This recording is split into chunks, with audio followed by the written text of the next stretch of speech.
আজকের ক্লাসে আমরা দেখব সাপোজ টুর ব্যবহার, অর্থাৎ কিছু করার কথা।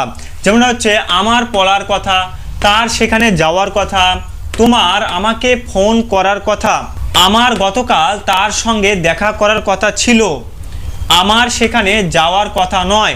অর্থাৎ কিছু করার কথা, এই ধরনের কথাগুলোকে ইংরেজিতে কিভাবে খুব সহজে বলা যায় সেটাই দেখবো আজকের ক্লাসে। So hello and welcome back to my channel, my dear students, how are you all? Hope you are all fit and fine. So today's topic is very important, that's why I request you to watch the entire class. So without further delay let's start today's class. তো এখানে তোমরা দেখতে পাচ্ছ যে suppose two কখন আমরা use করব, যে কিছু করার কথা, এই ধরনের কথাগুলো বলার ক্ষেত্রে আমরা সাপোজ টু ইউজ করব। যেমনটা হচ্ছে আমার পড়ার কথা, আমার পড়ার কথা এর ইংরেজিতে কী হবে, যে I am supposed to, SUPPOSED, supposed to, পড়ার অর্থাৎ স্টাডি, STUDY, স্টাডি। তাহলে হচ্ছে কি যে আমার পড়ার কথা এর ইংরেজি হয়ে গেল I am supposed to study। এখানে আমার, যার জন্য আমরা আই ইউজ করেছি এবং যেহেতু প্রেজেন্টেড রয়েছে যার কারণে আমাদেরকে এখানে am ইউজ করতে হয়েছে, এবং হচ্ছে পড়ার কথা অর্থাৎ supposed to study। তাহলে আমার পড়ার কথা এর ইংরেজি হয়ে গেল I am supposed to study। তার সেখানে যাওয়ার কথা এর ইংরেজিটা কি হবে, যে হি, তারের জন্য আমরা ইউজ করছি হি, হির সঙ্গে অবশ্যই ইজ হবে, এম হবে না, ইজ হবে। তাহলে হি is suppose to, SUPPOSED, suppose two. এরপর কি বলা হয়েছে, যে সেখানে যাওয়ার কথা, তাই তো, দেয়ার, সেখানে যাওয়ার কথা, গো দেয়ার, THERE, দেয়ার, গো দেয়ার। তাহলে তার সেখানে যাওয়ার কথা এর ইংরেজিটা হয়ে গেল he is suppose to go দেয়ার।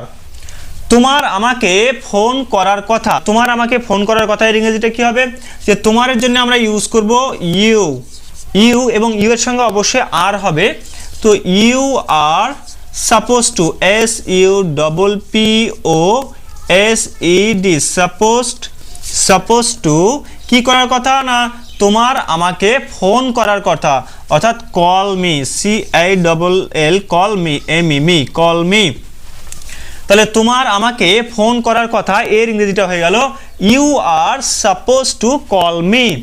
এরপর হচ্ছে আমার গতকাল তার সঙ্গে দেখা করার কথা ছিল, এটি কিন্তু একটি পাস্টের কথা। তো এখানে আমরা am, is, আর ইউজ করতে পারবো না, এখানে আমাদেরকে ইউজ করতে হবে was অথবা were। তো এখানে আমার গতকাল তার সঙ্গে দেখা করার কথা ছিল, এর ইংরেজিটা কি হবে, যে আমার I was।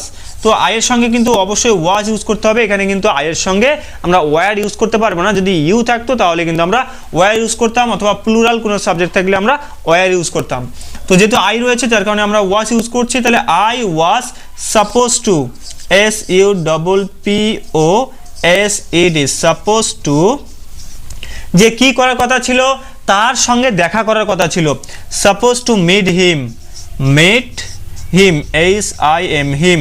কবে, যে গতকাল, yesterday, YESTERDAY, yesterday। তাহলে আমার গতকাল তার সঙ্গে দেখা করার কথা ছিল এর ইংরেজিটা হয়ে গেল I was supposed to meet him yesterday।